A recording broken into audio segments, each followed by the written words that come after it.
Hello to everyone and welcome to Classes by Vijayata. Our today's topic is brand extensions. Brand extensions, brand as a brand name आपने जब एक brand को establish कर लिया फिर उसको एक्सटेंड कैसे करते हैं, उसका एक्सटेंशन क्या चीज होती है, लेट्स डिस्कस दिस। तो जब भी आपने बहुत मेहनत करके एक ब्रांड बनाया, ब्रांड इक्विटी काफी हाई कर ली है उसकी, लोगों के बीच में उस ब्रांड का काफी ज्यादा अवेयरनेस है, उसकी ब्रांड इमेज काफी पॉजिटिव है, तो now it's time to reap out the benefits. Brand equity आपको फाइनेंशियल इक्विटी लाने में तो हेल्प करती ही है, बट आप वही सेम ब्रांड नेम को एक्सटेंड कर सकते हैं डिफरेंट न्यू प्रोडक्ट्स को इंट्रोड्यूस करने के लिए, न्यू मार्केट में अपने आप की रीच बढ़ाने के लिए। एक स्टैब्लिश्ड ब्रांड नेम आपको हेल्प कर सकता है किसी भी न्यू प्रोडक्ट को मार्केट में लॉन्च करने में, और वो लॉन्च में आपको बहुत ज्यादा मेहनत नहीं करनी पड़ेगी वापस से उस ब्रांड को बिल्ड करने में, because you have already establish your brand और अब बस आप उसका उस नाम का इस्तेमाल कर रहे हैं। So brand extension occurs when a firm uses an established brand name to introduce a new product। किसी न्यू प्रोडक्ट को या फिर एक न्यू मार्केट में एंटर करने के लिए अगर एक कंपनी एग्जिस्टिंग ब्रांड नेम का इस्तेमाल करती है, एक एग्जिस्टिंग स्टैब्लिश्ड ब्रांड नेम का इस्तेमाल करती है, तो उसको हम ब्रांड एक्सटेंशन कहते हैं। So when a new brand is combined with existing brand, the brand extension can be named as sub brand। मतलब एक existing brand है, उसमें हमने नई कैटेगरीज को ऐड कर दिया, कुछ नए एक्सटेंशंस कर दिए, कोई नया वेरिएंट ऐड कर दिया, या सेम ब्रांड नेम से हमने दूसरा प्रोडक्ट निकाल लिया लेकिन नाम उसमें वही यूज करें। जैसे आपको ध्यान में होगा डेटॉल, तो डेटॉल एक ब्रांड नेम है रैकेट बकिंसर का, और इसमें हम क्या करते हैं कि डेटॉल का नाम अगर आपने देखा होगा तो Dettol is all about like sanitization, और डेटॉल एज अ ब्रांड हमारा वो मतलब क्या हाउस होल्ड ब्रांड है, एकदम स्टैब्लिश ब्रांड है। ऐसा कोई घर नहीं है जहाँ पे डेटॉल का कोई भी एक आइटम ना होगा, चाहे वो हैंड वॉश हो चाहे वो सोप हो, तो एक बहुत ही स्टैब्लिश ब्रांड है। तो डेटॉल ब्रांड का इस्तेमाल आपने देखा होगा, डेटॉल नाम का इस्तेमाल जब कंपनी ने हैंड वॉश लॉन्च किया तब भी यूज किया, जब हैंड वॉश में डिफरेंट डिफरेंट वेरिएंट्स यूज कर रहे हैं जैसे हैंड्स फ्री हो गए, फिर आप पाउडर हो गया, ड्राई हैंड वॉश हो गया, ये सारा जब भी एक्सटेंशन कर रहे हैं they are using the same brand name. तो जब भी आप एक सेम ब्रांड को, एक ब्रांड एस्टैब्लिश ब्रांड नेम को यूज करते हैं और उसमें डिफरेंट कैटेगरीज को ऐड ऑन करते हैं, तो जो एडेड कैटेगरी है उसको हम सब ब्रांड कहेंगे। एंड जिसमें ये कैटेगरी ऐड हो रहा है, मतलब जो डेटॉल हमने जो नाम यूज किया ना, वो हो जाता है पेरेंट ब्रांड। तो existing brand that gives birth to the brand extension is the parent brand. और अगर सेम ब्रांड ही हम सेम ब्रांड नेम सारे प्रोडक्ट्स में यूज कर रहे हैं, लगभग सारे, तो उसको हम फैमिली ब्रांड नेम कह सकते हैं। जैसे कि अगर आप एग्जाम्पल देख ले गोदरेज, तो गोदरेज एक फैमिली ब्रांड नेम है, उसके अंडर ही आपको गोदरेज का सोप भी मिल जाएगा, उसी में आपको उसके हैंड वॉशेस भी मिल जाएंगे, उसमें उसके सोप मिल जाएंगे, उसमें उसका बहुत सारा कैटेगरी है जो गोदरेज की कैटेगरी में बिलोंग करता है। तो ब्रांड एक्सटेंशन आप एक पूरा कंप्लीट आप अम्ब्रेला की तरह समझ सकते हैं, जिसमें कि एक फैमिली ब्रांड है, उसके अंदर पेरेंट ब्रांड्स हो सकते हैं, या फिर पेरेंट ब्रांड है उसके अंदर सब ब्रांड हो सकता है। सॉरी।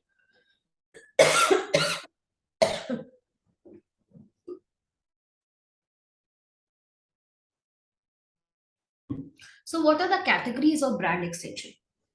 ब्रांड एक्सटेंशन की दो कैटेगरी होती है, पहला होता है लाइन एक्सटेंशन, दूसरा होता है कैटेगरी एक्सटेंशन। लाइन एक्सटेंशन में हम क्या करते हैं कि जो एक एग्जिस्टिंग ब्रांड है, जो मतलब पेरेंट ब्रांड है, उसमें हम न्यू वेरिएंट ऐड कर सकते हैं, न्यू फ्लेवर्स यूज कर सकते हैं, नया कुछ इंग्रेडिएंट हम इन्फ्यूज कर सकते हैं। तो इसको हम क्या कहते हैं कि सेम प्रोडक्ट लाइन है, हमने उसे एक्सटेंड कर दिया। तो marketers apply the parent brand to a new product that targets a new market segment within the product category। Product category same रहता है, मतलब जो हमारा टारगेट मार्केट है वो सेम ही रहेगा, लेकिन उसमें क्या होता है कि आप कुछ डिफरेंट फ्लेवर, कुछ डिफरेंट वेरिएंट, उसका वेरिएंट बढ़ा देते हैं, तो या साइज ऐड कर सकते हैं, ऐसा कुछ भी। तो वो इस तरह के एक्सटेंशन को हम लाइन एक्सटेंशन कहते हैं। कैटेगरी एक्सटेंशन में हम क्या करते हैं कि जो पेरेंट ब्रांड है वो डिफरेंट कैटेगरी में एंटर करता है with the usage of the same name. जैसे लैक्मे एज अ ब्रांड अगर आप देखें तो लैक्मे हम सभी जानते हैं कि लैक्मे हम कॉस्मेटिक ब्रांड की तरह उसको जानते हैं, लेकिन Lakme such a popular name, such a big brand कि लैक्मे फेस वॉश भी आया तो वो उसकी कैटेगरी बिल्कुल अलग है। Face wash is a different category, वहां पे जो उसके कॉम्पिटिशन है, सेट ऑफ कॉम्पिटिटर्स है, वो बिल्कुल अलग है। तो लैक्मे फेस वॉश है, लैक्मे फेस मास्क है, जो फेस शीट आता है, वो डिफरेंट एकदम कैटेगरी है। तो कैटेगरी में जब हम एक्सटेंशन करते हैं तो उसको हम कैटेगरी एक्सटेंशन कहेंगे। आप इसको इस एग्जाम्पल से अच्छे से समझ जाएंगे कि मैगी आपका अपना अपना मैगी, अभी इसी मैगी में हमने आटा मैगी भी ले आए, हम cuppa mania Maggi, cuppa Maggi mania भी ले आए, सॉरी। तो ये मैगी में बस हमने डिफरेंट डिफरेंट वेरिएंट ऐड करा है, तो that will count as line extension. वैसे फेयर एंड लवली जिसको हम ग्लो एंड लवली आजकल कहते हैं, तो उसमें भी आप देखेंगे कि एक नॉर्मल फेयर एंड लवली है, जो नॉर्मल मतलब जो उसका रेगुलर फेयर एंड लवली है, उसी में उसी में एक थोड़ा सा एक्सटेंशन है सीसी क्रीम, बीबी क्रीम। तो ये क्या है कि वो सेम यूजर जो वही यूजर बेस है जो पहले उनका क्रीम लगा रहा था, अभी बेबी क्रीम लगा रहा है या सीसी क्रीम लगा रहा है, तो यूजर बेस रिमेन्स सेम। हमने बस जो प्रोडक्ट लाइन थी उसमें कुछ एक्स्ट्रा वेरिएंट ऐड कर दिया, तो उसको हम लाइन एक्सटेंशन कहेंगे। वहीं पे कैटेगरी एक्सटेंशन, आपको लैक्मे का एग्जांपल दिया था कि Lakme as a cosmetic brand उसने अपने आप को एक्सटेंड किया डिफरेंट डिफरेंट कैटेगरी में, जैसे कि फ्रूट कॉम्बो में, फेस शीट मास्क में, तो इसको हम कैटेगरी एक्सटेंशन कहते हैं।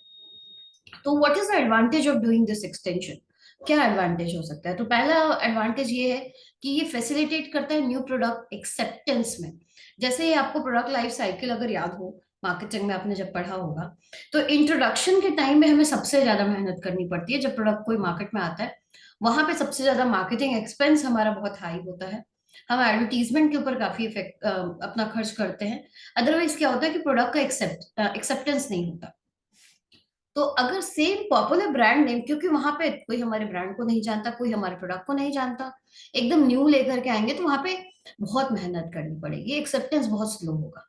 लेकिन वही अगर हम एक स्टैब्लिश ब्रांड नेम को लेकर आ रहे हैं और हमने कहा कि बस हमने ये एक्स्ट्रा कुछ इंग्रेडिएंट डाल दिया है या फिर इसमें कुछ एक्स्ट्रा वेरिएशन कर दिया है, जैसे आप लक्स को देख लो, तो लक्स एक स्टैब्लिश ब्रांड है एकदम। वहां पे ही ब्यूटी बार में red, pink, purple, different different colour variants, तो these colour signify different ingredients, लेकिन क्या है कि उनका एक्सेप्टेंस बहुत इजीली हो जाता है। तो फैसिलिटेट करते हैं न्यू प्रोडक्ट एक्सेप्टेंस जब भी कोई आप एक्सटेंशन करते हैं तो। और जो पेरेंट कंपनी है, मतलब जो पेरेंट ब्रांड एंड कंपनी है, उनको भी फीडबैक का भी जो प्रोसेस होता है वो भी बहुत इजी हो जाता है उनके लिए। मार्केट से फीडबैक लेना बहुत इजी हो जाता है, because they already have a user base जो उनका एक्सटेंशन जब उन्होंने किया तो उसको एक्सेप्ट कर रहे हैं या नहीं एक्सेप्ट कर रहे हैं। एक्सेप्ट कर रहे हैं मतलब they are giving a positive, और उसके बाद रिपीट परचेजेस हो रहे हैं तो एक पॉजिटिव फीडबैक आ रहा है। अगर वो नहीं आ रहा है तो there is a problem in the brand extension, the company need to look after that. तो एडवांटेजेस में ये मेजर एडवांटेज है कि फैसिलिटेट करता है न्यू प्रोडक्ट एक्सेप्टेंस को, और दूसरा प्रोवाइड करता है benefit to the parent company and parent brand और company taking feedback from the market। तो फैसिलिटेट जब कर रहे हैं न्यू प्रोडक्ट एक्सेप्टेंस में तो वहां पे क्या क्या हो जाता है कि ये इंप्रूव करता है ब्रांड इमेज को, ठीक है। Reduces the risk perceived by customer, customer के लिए न्यू ब्रांड नहीं है तो आराम से वो उनके लिए खरीदना भी आसान होता है, उनका रिस्क रिडक्शन होता है। Increase the probability of gaining distribution and trial, distribution and trial भी बहुत आराम से हो जाता है, बिकॉज क्या होता है कि कस्टमर जहां से हम लक्स सोप खरीद रहे थे पहले, वहीं पे एक दूसरा वेरिएंट रखा हुआ है, कोई अलग उसके लिए हमने एक कैटेगरी क्रिएट नहीं करी है। उसी बॉक्स में मेरा वो नया, जैसे पहले से अगर मान लो I was using a regular white bar of Lux, वहीं पे रेड बार या पर्पल बार भी रखा हुआ है, तो मैंने देखा कि अच्छा ठीक है ये कुछ नया दिख रहा है, तो I can go for a trial. If I am a variety Sikar customer, I can go for a trial. तो जब एक स्टैब्लिश ब्रांड होता है तो उसके लिए डिस्ट्रीब्यूशन, उसका ट्रायल भी काफी इजी होता है, उसकी प्रोबेबिलिटी काफी बढ़ जाती है। Increases efficiency of promotional expenditure, हमने बहुत खर्चा, जैसे आपको कहा कि न्यू प्रोडक्ट आता है तो उसको मार्केट में लाने के लिए और लोगों को बताने के लिए इसमें बहुत ज्यादा खर्च होता है, मतलब प्रमोशन में काफी खर्च होता है। तो जहां प्रमोशन में बहुत ज्यादा जब खर्च कर रहे हैं और एकदम न्यू ब्रांड है तो हमको तो ब्रांड स्टैब्लिश करने में भी बहुत खर्च करना पड़ेगा। मतलब हमारा जो एक्सपेंडिचर है वो डबल होता है। लेकिन वही in the case of brand extension हमारा एक्सपेंडिचर वन मतलब हाफ हो जाता है, 1/2। बिकॉज क्या है कि हमें ब्रांड एस्टैब्लिश नहीं करना, हमें बस लोगों को बताना है कि yes I have added a new variant और I am into a new category, ये भी है हमारे पास, ये भी देख लो। तो प्रमोशनल एक्सपेंडिचर कम हो जाता है और जो भी हम प्रमोशनल एक्सपेंडिचर कर रहे हैं उसकी एफिशिएंसी बढ़ जाती है। नेक्स्ट क्या चीज है कि it reduces the cost of introductory and follow up marketing program. जैसे आपको पता है कि इंट्रोडक्टरी और फॉलो अप मार्केटिंग प्रोग्राम जो होता है उसका कॉस्ट कम हो जाएगा। क्यों? क्योंकि लोग हमारे ब्रांड को पहले से जानते हैं। हमने तो बस एक नया वेरिएंट यूज किया है, मतलब हमें क्या प्रमोट करना है, सिर्फ ट्रायल को प्रमोट करना है। यहाँ पे लोगों को बताना नहीं कि यस यस दिस फलाना XYZ ब्रांड हो। ब्रांड वो they already know my brand, I am just introducing a new variant, I am just introducing a new category. तो उसके लिए बस लोगों को मजबूर कराना, मजबूर इन द सेंस कि उनको अपनी मार्केटिंग एक्टिविटी से उनसे बस ट्रायल करवा लेना है। And if my product will have some steel, it will obviously make a mark on the customer. उसके बाद avoid cost of developing a new brand. नया ब्रांड बनाने में आपको पता है ब्रांड इक्विटी डेवलप करने में बहुत खर्च होता है, तो ये जो कॉस्ट है वो कम हो जाता है। अलाउ फॉर पैकेजिंग और लेबलिंग इफिशिएंसीज। क्या है कि अब नया प्रोडक्ट है तो अब उसकी पैकेजिंग में भी अलग टाइप का खर्चा आएगा, अलग परमिशन लीजिए, उसका ट्रेडमार्क लीजिए। लेबलिंग तो आपको पता ही है कि ट्रेडमार्क का खर्चा आता है, उसमें क्या इंग्रेडिएंट है, ये सारी चीजें बहुत डिटेल में डिपार्टमेंट से परमिशन लो फिर उसको लिखाओ। यहाँ पे क्या है कि just you are adding few of the elements और just you are going into new category only. तो यहाँ पे आपका ट्रेडमार्क तो वही है, आपका जो लीगल थिंग्स है वो तो वही सेम रहेंगी। तो आपकी पैकेजिंग और लेबलिंग की एफिशिएंसी भी बढ़ जाती है। Permit consumer variety seeking. इसमें क्या होता है कि जस्ट बिकॉज जैसे आपको बताया ना कि मैगी आया, मैगी एक नॉर्मल मैगी जो मैं खा रही थी, अब उसी में बस डिफरेंट डिफरेंट थोड़े कैटेगरी है या डिफरेंट वेरिएंट है, तो if I am a variety seeking customer I can go for that particular Maggi. मैं देखूंगी अच्छा ठीक है एक बार ट्राई करके देखती हूँ। नॉर का सूप है, एक पहले से मैं मशरूम या फिर हॉट एंड सार या टोमेटो सूप ले रही थी, उसमें उन्होंने कुछ नया इंग्रेडिएंट यूज किया, कुछ नया वेरिएंट लेकर के, कैटेगरी वहीं पर है, उसी शेल्फ में रखी हुई है। I am a variety seeking customer, I will go and try. चलो ठीक है, 10 रुपए का तो पैकेट है, चलो एक बार ट्राई करके देखते हैं। तो वैरायटी सीकिंग को प्रमोट करता है जब भी आप कोई ब्रांड एक्सटेंशन करते हैं। तो दूसरा पॉइंट क्या है कि आपका फीडबैक के प्रोसेस को आसान बनाता है। तो कैसे करता है कि यहाँ पे क्लैरिफाई कर देते हैं आपका ब्रांड मीनिंग को। मतलब आप जितना ज्यादा उसी कैटेगरी में अगर आप प्रोडक्ट ऐड कर रहे हैं, मतलब आप उस अपने ब्रांड को लेकर के काफी ज्यादा कॉन्फिडेंट है और आपको पता है कि yes my Maggi is very, Nestle को पता है कि मैगी इज वेरी सक्सेसफुल। अभी इसमें क्या है कि अगर हम कुछ नए एक्स्ट्रा वेरिएंट देखें ऐड करेंगे, तो ऐसे कस्टमर जो थोड़े छूट गए हैं या फिर ये चीज चाह रहे थे, वो भी अब मेरे पास मेरे कैटेगरी में मेरे बकेट में आ जाएगी। तो ब्रांड मीनिंग को क्लैरिफाई करने में, इनहेंस पेरेंट ब्रांड इमेज उसको इनहेंस करने में हेल्प करता है। Bring new customer into brand franchising, increase market coverage. कहा ना जैसे ऐसे लोग जो छूट गए थे, जो नहीं आ रहे, जैसे कि नॉर्मल आप हिमालय का देख लो, हिमालय फेस वॉशेज है नॉर्मल, एक क्लियर फेस वॉश या फिर ऐसी कैटेगरी जो जो किसी एक पर्टिकुलर जैसे एक्ने या फिर इसको फीचर नहीं कर रही थी, अगर हिमालय ने एक नीम फेस वॉश को ऐड किया अपने बकेट में, तो उससे वो वैसे लोग जो एक्ने के प्रॉब्लम के लिए वो किसी और ब्रांड को यूज करे थे लेकिन दे यूज टू लाइक हिमालय, वो भी अब हिमालय के पास आ जाते हैं because Himalaya has introduce a new variant which suits their skin type. तो न्यू कस्टमर्स को ऐड करने में भी काफी हेल्प करता है जब भी आप ब्रांड एक्सटेंशन करते हैं तो। और ब्रांड को रिवाइटलाइज करने में भी हेल्प करता है। जैसे कहा ना कि आपको प्रोडक्ट लाइफ साइकिल है, तो ब्रांड का भी लाइफ साइकिल है। और हर एक ब्रांड एकदम क्या अमर नहीं होता, हर एक ब्रांड एक टाइम के बाद वो डिक्लाइन के फेज में जाने लगता है। तो वो डिक्लाइन को रोकने के लिए हमें ब्रांड को रिवाइटलाइज करना पड़ता है। रिवाइटलाइज मतलब उसमें फिर से वापस से जान फूकनी पड़ती है। तो ये जान कैसे फूकेंगे हम, वहां पे बहुत ज्यादा हेल्प करता है आपका ब्रांड एक्सटेंशन। ब्रांड एक्सटेंशन हम आप कुछ नया उसमें लेके आए तो लोग ट्राई करने की कोशिश करेंगे। तो फिर से क्या होता है कि आपका सेम ब्रांड, अगर मान लो आपका एक्स ब्रांड उतना काम नहीं कर रहा था, अब लोग उसको छोड़ रहे हैं, आपका X+1 काम करने लगेगा, तो वापस से आपका ब्रांड नेम तो सेम रहेगा, आपका प्रोडक्ट X+1 चल रहा है लेकिन आपका जो एक्स ब्रांड है दैट विल मेंटेन। तो आपको रिवाइटलाइजिंग द ब्रांड उसमें भी काफी हेल्प करता है ब्रांड एक्सटेंशन। लेकिन सिर्फ एडवांटेजेस तो कहीं नहीं हो सकते, वहां जहां पे एडवांटेज वहां डिसएडवांटेज। तो what are the disadvantage? Customer बहुत बार कंफ्यूज हो सकते हैं या फ्रस्ट्रेट हो सकते हैं कि यार क्या है इसमें, कितने वेरिएंट है। अच्छा ये ऐसा, अच्छा वो ऐसा। जैसे अगर आप कार्स में जाके देखो, कार्स में VXI LXI, customers get confuse कि क्या है ये VXI LXI। तो बजाज जाके कहता है डेल्टा टेक्नोलॉजी। कंज्यूमर को क्या पता कि डेल्टा टेक्नोलॉजी क्या होती है। तो कई बार बहुत लोग इससे कंफ्यूज हो जाते हैं, फ्रस्ट्रेट हो जाते हैं। इनकाउंटर रिटेलर रेजिस्टेंस भी हो सकता है कि रिटेलर बोलता है यार कितने तुम्हारे कितने वेरिएंट में रखूं, मेरा स्टोर का एक शेल्फ तो मैंने तुम्हें दे दिया है, अब इतने वेरिएंट लाओगे तो मुझे 2-3 शेल्फ देना पड़ेगा। उतना भी तो नहीं कर सकता, मुझे और भी कस्टमर्स हैं या और भी ब्रांड्स हैं, उनका भी ध्यान रखना है। तो आपको रिटेलर का रेजिस्टेंस भी झेलना पड़ सकता है बहुत ज्यादा ब्रांड एक्सटेंशन करेंगे तो। कैन फेल और हर्ट पेरेंट ब्रांड इमेज। आपका एक्स ब्रांड बहुत अच्छा चल रहा था, लेकिन आपने जो X+1 लेकर के आए वो खराब हो गया, वो उतना अच्छा नहीं है या लोग उसका रिस्पॉन्स नहीं आया।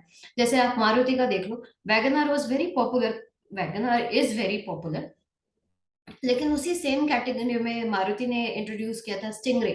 Stingray was not so popular और उससे मारुति की इमेज को थोड़ा हर्ट, मारुति की इमेज थोड़ी सी खराब हुई। लोगों ने सोचा कि अरे अब मारुति कैसी कार्स लेके आने लगी। तो again Maruti went back to wagon R, उसमें थोड़ा सा डिजाइन में चेंज करके फिर again they came back with the same model wagon R, जो कि उनकी बहुत ही सक्सेसफुल मॉडल रह चुकी है। तो कई बार गलतियां भी हो सकती हैं ब्रांड एक्सटेंशन से। Can succeed but cannibalise sales of parent brand. क्या हो सकता है कि जो आपका पेरेंट ब्रांड है वो बिकना बंद हो जाए, कम हो जाए, और जो आपने न्यू वेरिएंट ऐड करा है वही शायद हो सकता है ज्यादा बिकने लगे। तो सक्सीड है, लेकिन आपके जो पेरेंट ब्रांड है उसको कभी कभी नुकसान हो सकता है उससे। Can succeed but diminish identification with any one category. बहुत सारी सब कैटेगरीज होने की वजह से ऐसा भी हो सकता है कि आपने जो एक्सटेंशन किया है वो एक पॉपुलर हो जाए, बाकी जो आपके जो कैटेगरीज थे मे बी उसकी आइडेंटिफिकेशन पे खतरा आ जाए। तो ये भी एक ऐसी चीज हो सकती है। जैसे टाटा नैनो अगर आप देखेंगे, तो Tata nano is very popular, may be like, ठीक है, कार उतनी ज्यादा पॉपुलर नहीं हुई टाटा की, टाटा नैनो, लेकिन Tata Nano as a brand जो उसका ब्रांड का फेलियर हुआ, उसकी वजह से पूरे टाटा कैटेगरी, जो कार्स की कैटेगरी है, उस पर काफी बुरा असर हुआ है। और टाटा जो कि पहले सफारी डेकोर से ज्यादा जानी जाती थी, टाटा नैनो की वजह से ज्यादा जाने लगी है। तो ये आइडेंटिफिकेशन का जो टर्न अराउंड भी कभी कभी हो सकता है। तो इसको भी आपको ध्यान रखना पड़ेगा। Can succeed but hurt the image of the parent brand, जो आपको पता है कि इससे क्या होता है कि कई बार आपका पेरेंट ब्रांड को तकलीफ हो सकती है।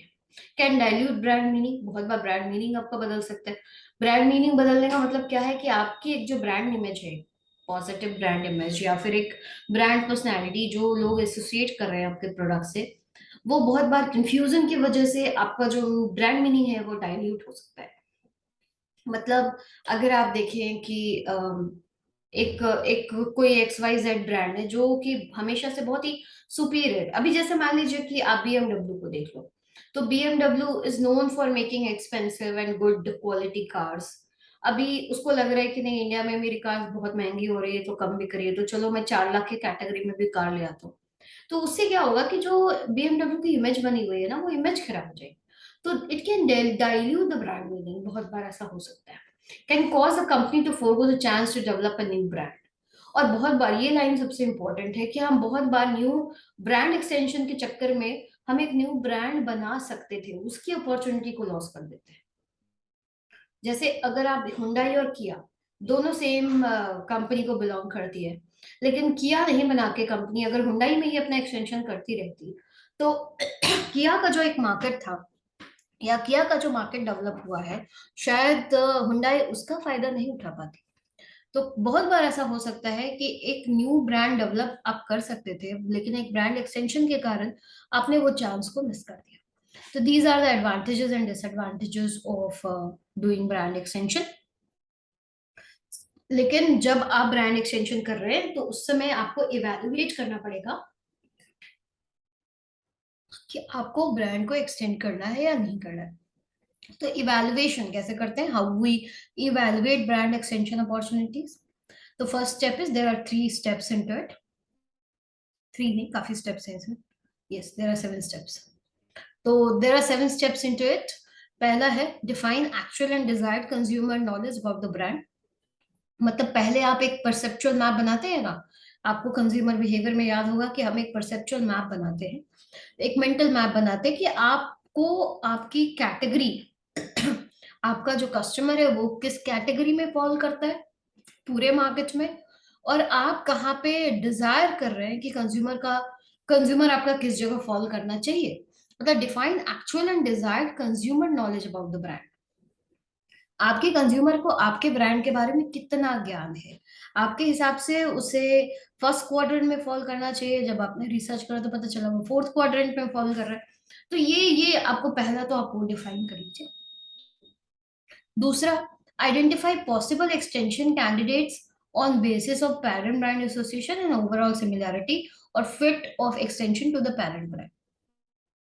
अभी आपने जब मेंटल मैप बना लिया, आपने देखा कि कंज्यूमर आपका एक्चुअली यहाँ पर है इस जगह पे, और उसकी जो डिमांड है, उसका जो डिजायर है वो वाई जगह पर है। तो एक्स और वाई के बीच में देयर इज अ गैप। ठीक है, अभी इस गैप में आपको ढूंढना है कि आप उसमें कौन सा प्रोडक्ट फिट कर सकते हैं। कैसे फिट कर पाइएगा, क्या आपका कौन सा प्रोडक्ट है, कैसे आप एक्सटेंड करेंगे कि जो सिमिलैरिटी हो, मतलब ये जो सिमिलैरिटी ऑफ थॉट्स के बीच में आए। मतलब एक एज अ गर्ल, एक उन्हें चाहिए कि उनकी स्किन सॉफ्ट हो, सपल हो, लेकिन दूसरा तरफ ये भी है कि उनको बहुत गोरा और ग्लोइंग भी दिखना है। तो ये दोनों चीजें एक साथ में नहीं है कंपनी के पास, तो उनको कुछ ऐसा बनाना है which will be a combination of both the things. ठीक है, तो एज अ कंपनी अगर वो ब्रांड एक्सटेंशन करिए तो क्या चीज उसमें ऐसा फिट होगा, क्या वो करे जिससे कि वो वाई पोजीशन पे, मतलब जो कहते हैं ना गोरा एंड ग्लोइंग, उस जगह पे पहुंच जाए वो क्रीम मेकिंग कंपनी। तो identify the possible extension. Third thing is evaluate the potential of extension candidate to create equity according to the three factor model. अभी जो मान लीजिए आपने, जैसे कि एग्जांपल में लीजिए कि फेयर एंड लवली बना दी थी fair and lovely cream which was, जो कि 6 वीक में गोरा बनाने वाला का वो ये करती थी, अ, लोगों को हमेशा बताती थी अपने प्रमोशन में। फिर उसके बाद दूसरी जगह पे उनके पास एक जो चैलेंज आया वो था ऐसी कंपनी का जो कि फाउंडेशन जैसे क्रीम्स बनाती थी, जो कि रेडिएंट और उस कैटेगरी में फॉल करने लगी। तो बीच में उन्होंने गैप देखा, या सारी कंपनी ने गैप देखा कि बीबी और सीसी कॉम्पैक्ट क्रीम और these type of creams can be introduce into the market. तो ये जब इंट्रोडक्शन उन्होंने किया होगा, तो उसके पहले उन्होंने इवेल्युएट तो किया होगा ना कि कितने पोटेंशियल बायर्स है इस तरह के बीबी क्रीम के। तो you need to identify the potential of extension, कितना पोटेंशियल है इस एक्सटेंशन में, क्या करना चाहिए या नहीं करना चाहिए। तो वहां पे 3 चीजें हैं जो आपको ध्यान में रखनी है। पहला क्या है कि सेलियंस ऑफ पेरेंट ब्रांड एसोसिएशन। दूसरी की मतलब आपकी क्या फीचर्स है, आपने क्या क्या चीज है जिसके ऊपर आप बेट कर सकते हैं, मतलब क्या चीज आपकी कॉम्पिटिटिव एडवांटेज है। उसके बाद फेवरेबिलिटी ऑफ इन्फर्ड एक्सटेंशन एसोसिएशन, आप जो एक्सटेंशन कर रहे हैं अब उसका कितना फेवरेबिलिटी होगा, मतलब कितने लोग उसको खरीदने वाले होंगे, कितना लोग उसको एक्सेप्ट करेंगे। और uniqueness of the inferred extension, और वो कितना यूनिक है, मतलब सिर्फ आप ही कर रहे हैं कि मार्केट में सभी कर रहे हैं, क्या होने वाला है। तो यहाँ पे जो ब्रांड एक्सटेंशन आप कर रहे हैं उसका सेलियंस देखिए, उसकी फेवरेबिलिटी देखिए, और उसका यूनिकनेस देखिए। ये हो गया थर्ड स्टेप। फोर्थ स्टेप में हम क्या करते हैं, फिर evaluate extension candidate feedback effects according to 4 factor model. उसके बाद ये जो हमने इवेल्युएशन किया उसको फीडबैक प्रोसेस के थ्रू, क्योंकि आपने एक्सटेंशन में देखा होगा कि ब्रांड एक्सटेंशन में 2 तरह की चीजें होती हैं। पहला तो ये होता है कि आपको पहला फायदा होता है कि लोगों के बीच में आपका कस्टमर, आपके जो न्यू प्रोडक्ट है उसको बहुत जल्दी एक्सेप्टेंस मिलती है। जबकि दूसरा फायदा होता है कि फीडबैक का प्रोसेस आसान होता है। तो जब आप इवेल्युएशन कर रहे हैं तो वहां पे फीडबैक इफेक्ट भी देखना पड़ेगा। तो यहाँ पे फीडबैक इफेक्ट के लिए 4 चीजों का एविडेंस हम चेक करते हैं। पहला, how compelling compelling the extension evidences. Compelling extension का मतलब कि उसको नंबर्स में कितना, नंबर्स में हम उसको ट्रांसलेट कर पाएंगे, कितने बायर्स मेरे बढ़ेंगे इसके कारण। How relevant the extension evidences, कितना रेलेवेंट है। रेलेवेंट हम मार्केटिंग फोर्सेस के हिसाब से उसको रेलेवेंट मानेंगे, कि मतलब हमारा एक्सटर्नल इंटरनल एनवायरमेंटल फैक्टर्स, कि मार्केट में उस चीज की taste and preference of customers हो सकता है, डेमोग्राफिक नीड हो सकता है, कल्चरल नीड हो सकता है। तो उन सब के हिसाब से कितना हमारा जो एक्सटेंशन है वो कितना रेलेवेंट है। How consistent the extension, is मतलब हमारा जो पेरेंट ब्रांड है उससे वो कितना कंसिस्टेंट है, उससे कितना मेल खाता हुआ है। मतलब फेयर एंड लवली का एग्जांपल है तो fair and lovely was a cream जो कि ट्यूब में आ रही है, उसको बस हमने प्रेस किया, थोड़ा सा निकाला और लगा लिया, and that was fair and lovely. और उसके बाद हाँ ठीक है, 6 वीक तक देख रहे हैं हम गोरे हो रहे हैं नहीं हो रहे, जो कि नहीं हो रहे। अब इसी में अगर हमने कंसिस्टेंसी नहीं मेंटेन करी, मतलब जो बीबी क्रीम हम लेके आ रहे हैं वो भी वही सेम टाइप का फंक्शन में हो, मतलब उसी ट्यूब में और उसी तरह से हम निकाले और उसको फेस पे अप्लाई कर ले, it should be consistent with the parent brand. अगर हम उसी में चेंज करके ले आते कि नहीं एक पाउडर है उसको पानी में मिक्स करिए फिर लगाए, that will become a different product. तो how consistent the extension evidence is and how strong the extension evidence is, how strong is again we'll talk about numbers over here, कि उसका जो बिजनेस एनालिसिस करेंगे और उसके हिसाब से फिर हम चेक करेंगे कि क्या हमें ये एक्सटेंशन करना चाहिए या नहीं करना चाहिए। ये चार चीजें इवैल्यूएशन के लिए जरूरी है। जब आपने इवैल्यूएशन करा चारों फीडबैक प्रोसेस से, उसके बाद फिफ्थ स्टेप आता है consider possible competitive advantage as perceived by customer and possible reaction initiated by competitors. पहला चीज तो ठीक है, आपको जब स्ट्रॉन्ग लग गया कि नहीं मेरा प्रोडक्ट बहुत एकदम धमाकेदार है, तो यहाँ पे आपको देखना है कि कस्टमर के सामने अपने प्रोडक्ट को आप एज कॉम्पिटिटिव एडवांटेज कैसे लेके जाएंगे, मतलब उसकी क्या चीज, क्या यूएसपी आप डेवलप करेंगे इस पर्टिकुलर प्रोडक्ट को लेके मार्केट में आने का, and how competitive you are when you will be faced by your competitor, मतलब आपका जो कंपटीशन है इसी चीज को कितनी जल्दी रेप्लिकेट कर लेगा, ये भी देखना होगा। क्योंकि अगर आपने देखा होगा इस मार्केट को, तो बीबी क्रीम सभी कंपनियों ने, जितने भी जो भी क्रीम्स के मार्केट में थी, जो भी फेस क्रीम बना रही थी, सभी ने तुरंत तुरंत तुरंत बीबी क्रीम बना लिया, बिकॉज बीबी क्रीम बनाने में कोई भी कॉम्पिटिटिव एडवांटेज नहीं था। तो कॉम्पिटिटिव एडवांटेज लाने के लिए आप क्या कर सकते हैं, ये चीज देखना पड़ेगा कि कितना ज्यादा कॉम्पिटिटिव एडवांटेज है आपके पास और कितना स्पीड से पॉसिबल रिएक्शन क्या होगा आपके कंपटीशन का। उसके बाद आप मार्केटिंग कैंपेन डिजाइन करें जिससे कि आप अपने इस एक्सटेंशन को सक्सेसफुल बना पाएंगे, and evaluate extension success effect on parent brand equity. और फाइनली आपका पेरेंट ब्रांड इक्विटी पे इन सबका क्या फर्क पड़ेगा, कितना इफेक्ट पड़ेगा, उसको आप इवेलुएट करिए। तो evaluation of brand extension opportunities में ये 7 स्टेप्स होते हैं। और एग्जाम में सिंपल ये एक क्वेश्चन आ सकता है, how will you evaluate brand extension opportunities. Brand extension के कुछ गाइडलाइंस होते हैं, देयर आर 4 गाइडलाइंस जिनको आपको फॉलो करना चाहिए। 4 नहीं, देयर आर 8 गाइडलाइंस, नहीं 12, 13, 16, सॉरी यार। So will see one by one brand extension guidelines. पहला है successful brand extension occur when the parent brand is seen as having favourable association and there is a perception of fit between the parent brand and the extension brand. जब आपका parent brand successful होगा तभी आपका extension जो होगा वो successful होगा। और जो आपका पेरेंट ब्रांड है और आप जो नया नया लेके आ रहे हैं, दोनों के बीच का जो ब्रांड एसोसिएशन है वो सेम होना चाहिए। मतलब Maggi Maggi normal Maggi and आटा मैगी, दोनों मैगी का जो परसेप्शन है कस्टमर्स के पास कि कोई ऐसी चीज जो टेस्टी होती है, बहुत जल्दी बनती है, कोई भी बना सकता है, and the masala mix is so tasty that it will make anything tasty। वो एक ब्रांड एक्सटेंशन वो बिल्कुल मतलब सेम लाइन पे होनी चाहिए, तभी जा करके आपका जो ब्रांड एक्सटेंशन होगा वो सक्सेसफुल होगा। दूसरा, there are many basis of fit. Basis of fit का मतलब क्या होता है, किस चीज से आप उसकी, मतलब किस चीज से आप मिला सकते हैं। तो आप प्रोडक्ट रिलेटेड एट्रीब्यूट से मिला सकते हैं as well as non product related attribute से मिला सकते हैं, कॉमन यूसेज के हिसाब से भी उसको मिला सकते हैं, या फिर यूजर टाइप के हिसाब से भी मिला सकते हैं। मतलब प्रोडक्ट प्रोडक्ट दोनों देखने में खाने में एक जैसा हो। नॉन प्रोडक्ट बेनिफिट मतलब जो सर्विसेज के कैटेगरी में अगर हम देखें कि मान लो कि उनको खरीदने का तरीका एक जैसा है या पहुंचाने का तरीका एक जैसा है, डिलीवरी का तरीका एक जैसा है, वैसा भी हो सकता है। बेनिफिट्स दोनों में सेम हो, वो भी हो सकता है। जैसे कि अगर आप मान लीजिए विक्स, तो विक्स की गोली भी हम खा सकते हैं और विक्स हम नोज पे लगाते भी हैं, मतलब ऐसा कुछ आ जाए जो कि हम ऐसे नोज पे भी लगा ले या फिर उसको गोली की तरह खा ले, तो बेनिफिट दोनों में सेम है। तो उसमें बहुत बार हो सकता है कि हम विक्स का वो एक्सटेंशन की तरह ले सकते हैं वहां पे। या फिर यूजर टाइप्स दोनों में सेम हो, तो भी हमारा ब्रांड एक्सटेंशन सक्सेसफुल होगा। थर्ड गाइडलाइन क्या है? Depending on consumer knowledge of the product category, perception of fit may be based on technical or manufacturing commonalities or more surface considerations such as necessary or situational complementarity. तो depending on knowledge of the customer, कितने आपके customer को कितना ज्ञान है आपके product के बारे में, जितना ज्ञान आपके प्रोडक्ट के बारे में है उसके हिसाब से भी आप एक्सटेंशन कर सकते हैं।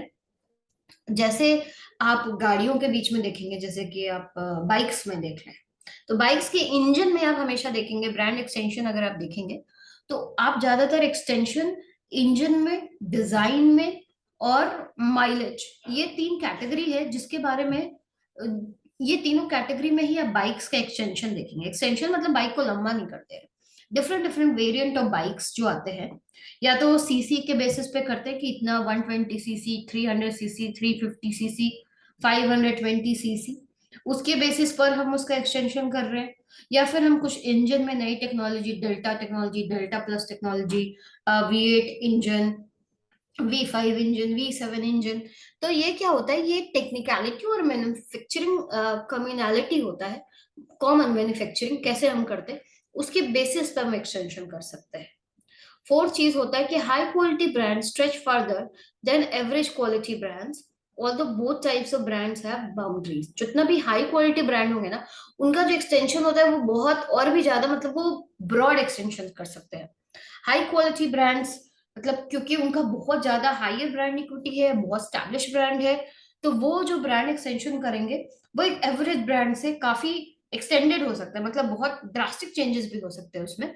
लेकिन just because the brand equity is so high, the acceptance of the brand will be easy, the acceptance of the new product will be easy. Although दोनों में बाउंड्रीज है और दोनों एकदम खुले में, मतलब ऐसा नहीं कर सकते कि हाँ हम कार बनाने वाले कंपनी थी अचानक से टॉवल बनाने लग गए तो वो एक्सेप्टेंस हो जाएगा, नो, ऐसा नहीं हो। फिफ्थ में क्या है? A brand that is seen as prototypical of product category can be difficult to extend outside the category। अगर हम किसी ब्रांड को एक पर्टिकुलर प्रोटोटाइप में एक्सेप्ट कर चुके कि ये ऐसा ही है, या ये ब्रांड इसी चीज के लिए, बहुत ही मायोपिक उसका व्यू है अगर, तो फिर उसके लिए एक्सटेंशन करना बहुत डिफिकल्ट हो जाता है।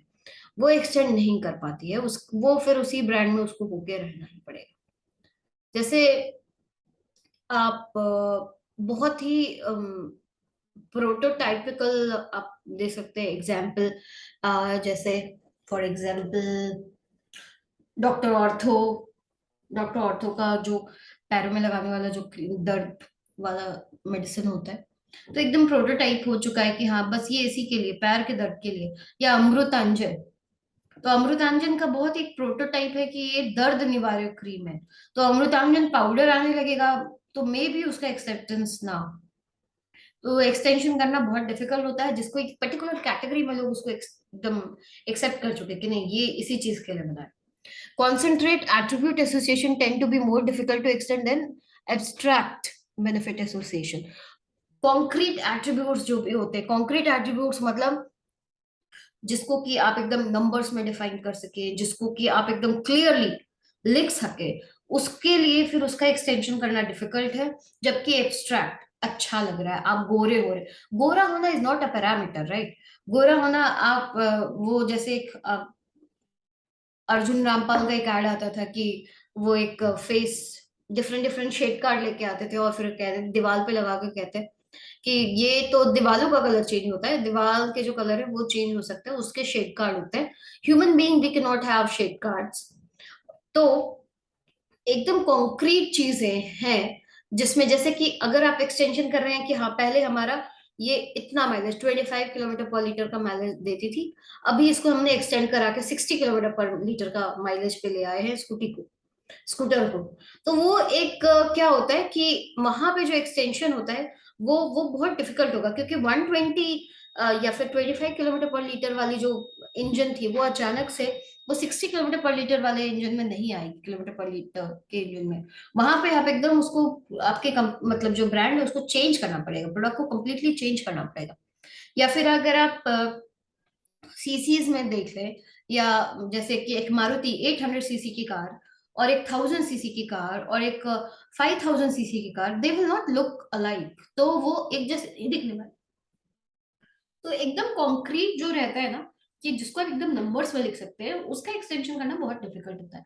एब्स्ट्रैक्ट जो है कि हाँ ये बहुत अच्छा होगा, आपको बहुत अच्छा फीलिंग आएगा, आपकी फैमिली बहुत सेफ रहेगी, ये सब एब्स्ट्रैक्ट थी चीजें हैं, वहां पे एक्सटेंशन आराम से हो सकता है।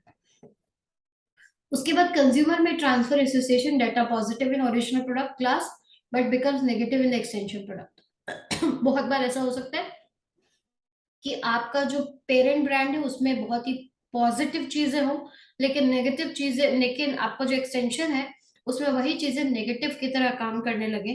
तो इसका भी आप ध्यान रखिए कि वो चीज ना हो कि ट्रांसफर ऑफ एट्रीब्यूट्स या ट्रांसफर ऑफ एसोसिएशंस ना हो पॉजिटिव टू नेगेटिव। कंज्यूम में infer negative association about the extension perhaps even based on their inferred positive association. बहुत बार कंपनीज, बहुत बार कंज्यूमर्स क्या करते हैं कि जब वो किसी प्रोडक्ट को पसंद नहीं करते तो उसके बारे में नेगेटिव एसोसिएशन डेवलप कर सकते हैं उसके एक्सटेंशन के, जो भी एक्सटेंडेड प्रोडक्ट है, जैसे कि वैगनआर और स्टिंगरे में हुआ कि नेगेटिव एक्सटेंशन आ गए और उससे मारुति को भी नुकसान हुआ। तो पॉजिटिव एसोसिएशन होने के बाद, जो कि वैगनआर का था, उसके बाद भी स्टिंगरे को इफेक्ट पड़ा। It was only because Stingray was not accepted in to the market. उसके बाद it can be difficult to extend into product class that is seen as easy to make. बहुत चीजें एकदम बहुत आसान से हो रही है, बहुत आराम से हो रही है, कोई कॉम्पिटिटिव एडवांटेज नहीं है, तो वहां पे एक्सटेंशन को तो लोग काउंट भी नहीं करते।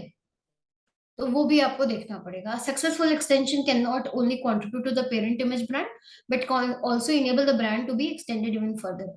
अगर आपने एक प्रोडक्ट को एक्सटेंड करा और उसके एक्सटेंशन को लोगों ने पसंद किया, तो आप उसी को उसको और भी ज्यादा एक्सटेंड कर सकते हैं, सिंपल है। An unsuccessful extension hurts the parent brand only when there is a strong basis of fit between the two. अगर जो दो आपने प्रोडक्ट को एक्सटेंड करा, वो, अगर जैसे आप मैगी खा रहे हैं, ठीक है, मैगी आपको बहुत पसंद है, मैगी आप खाते रहते हैं, मैगी का एक नया वेरिएंट आ गया, मान लो कि चिकन मैगी। अब आपने चिकन मैगी खाया, वो एकदम जहरीला लग रहा है, आपको बिल्कुल भी अच्छा नहीं लगा। तो उस समय क्या होता है कि मैगी का जो क्योंकि दोनों मैगी मैगी ही है, लेकिन दोनों प्रोडक्ट कैटेगरी में ये एक्सटेंशन को लोग बिल्कुल भी एक्सेप्ट नहीं करेंगे, और वो एक्सटेंशन क्या हो सकता है, बहुत ही अनसक्सेसफुल हो सकता है। और इससे क्या होता है कि पेरेंट का जो ब्रांड इमेज है उसमें भी थोड़ा, पेरेंट इमेज में आपको थोड़ा खतरा महसूस होगा। लेकिन ये बिल्कुल ही लोग उसको खराब तभी मानेंगे जब उन्होंने मैगी खाया और उसकी वजह से दूसरी चिकन मैगी खा रहे हैं, और दोनों बिल्कुल सिमिलर दिखते थे, इस वजह से हमने एक्सेप्टेंस भी किया, इसकी वजह से हम ट्रायल पे भी गए। तो ये तभी पेरेंट ब्रांड को इफेक्ट करता है जब दोनों बिल्कुल एक जैसे होते हैं। और unsuccessful extension does not prevent a firm from backtracking and introducing a new similar extension। मतलब ये भी नहीं है कि आप एक बार अनसक्सेसफुल हो गए तो वापस से आप फिर नहीं जा सकते पेरेंट ब्रांड में, या फिर आप एक नया एक्सटेंशन नहीं कर सकते, जो कि आपको एग्जांपल बताया मारुति वैगनआर और stingray. WagonR was very popular, is very popular, तो वॉज और इज में बीच में स्टिंगरे आया जो कि पॉपुलर नहीं था। स्टिंगरे स्टॉप्ड, उसकी मार्केट में, उसको मार्केट में लाना बंद कर दिया गया, जो है जितना बिक गया वो बिक गया, वही आपको रोड पे दिखता होगा। लेकिन वापस से वैगनार थोड़ा रिवैम्प करके उसको वापस लेके मार्केट में आ गए, जो कि एक बहुत ही सक्सेसफुल प्रोडक्ट पहले भी था मारुति का, आज भी है। तो these are brand extension guidelines. उसके बाद वर्टिकल एक्सटेंशन किया जा सकता है, ये 16 थे। Vertical extension can be difficult and often requires sub branding categories। Vertical extension मतलब उसी में हम नए नए नए प्रोडक्ट्स वेरिएंट ऐड करते जा रहे हैं, that will become a vertical extension. तो वर्टिकल एक्सटेंशन में क्या होता है कि यहाँ पे बहुत आपको बहुत सोचना पड़ेगा, तभी आप वर्टिकल एक्सटेंशन कर पाएंगे, ठीक है। Most efficient advertising strategy for the extension is one that emphasizes information about the extension rather than a reminder about the parent brand।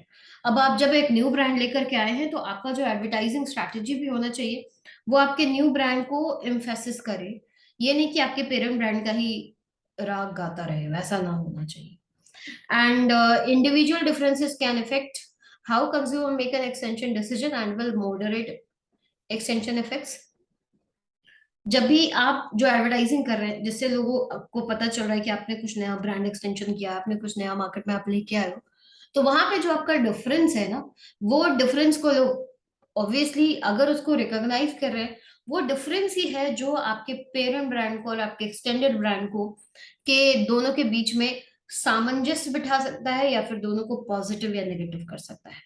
And cultural difference across market can influence extension success. और जहां पे भी cultural differences है वहां पे extension पे effect हो सकता है।